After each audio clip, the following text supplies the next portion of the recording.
Shalom, mari kita bersatu dalam doa.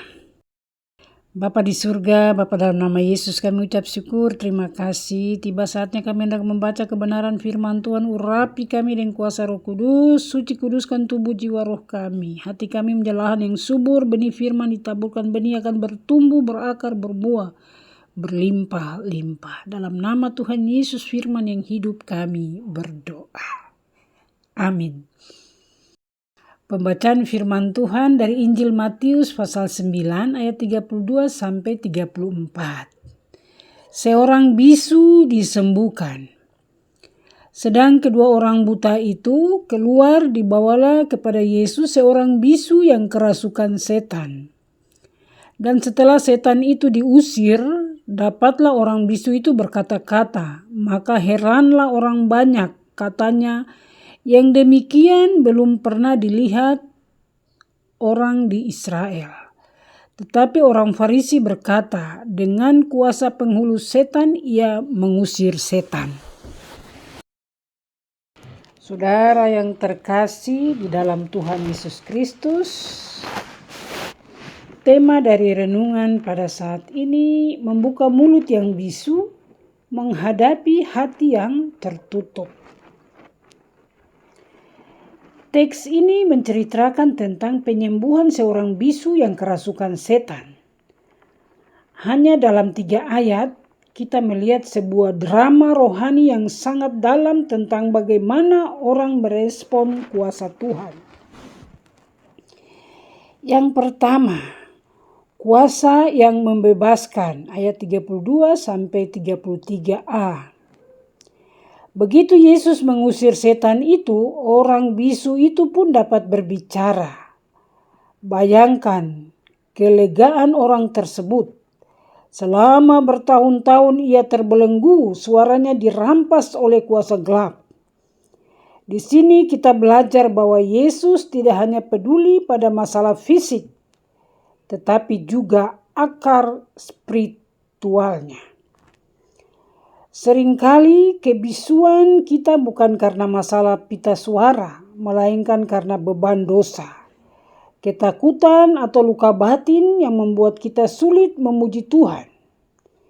Yesus adalah satu-satunya yang mampu melepaskan belenggu itu agar kita kembali memiliki suara dalam hidup.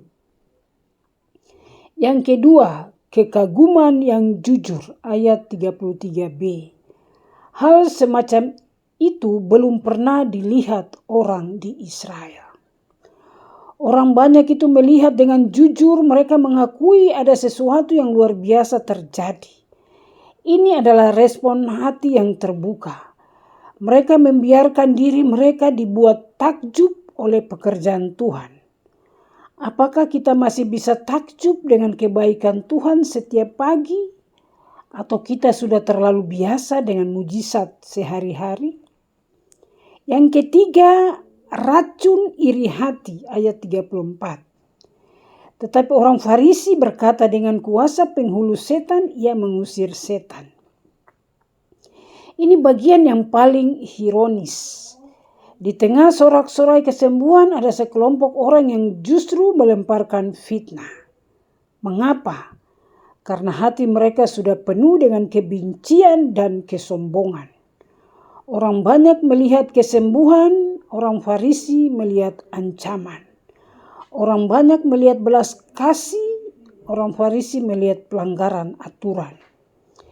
Kekerasan hati bisa membuat seseorang melihat pekerjaan Tuhan sebagai pekerjaan iblis. Hati-hati, saat ini enggan mengakui kelebihan orang lain atau pekerjaan Tuhan. Di gereja lain kita sedang mendekati sikap orang Farisi itu. Refleksi untuk kita. Hari ini kita diundang untuk memilih posisi kita. Apakah kita seperti isi orang bisu yang datang membawa kelemahan kita kepada Yesus untuk dipulihkan?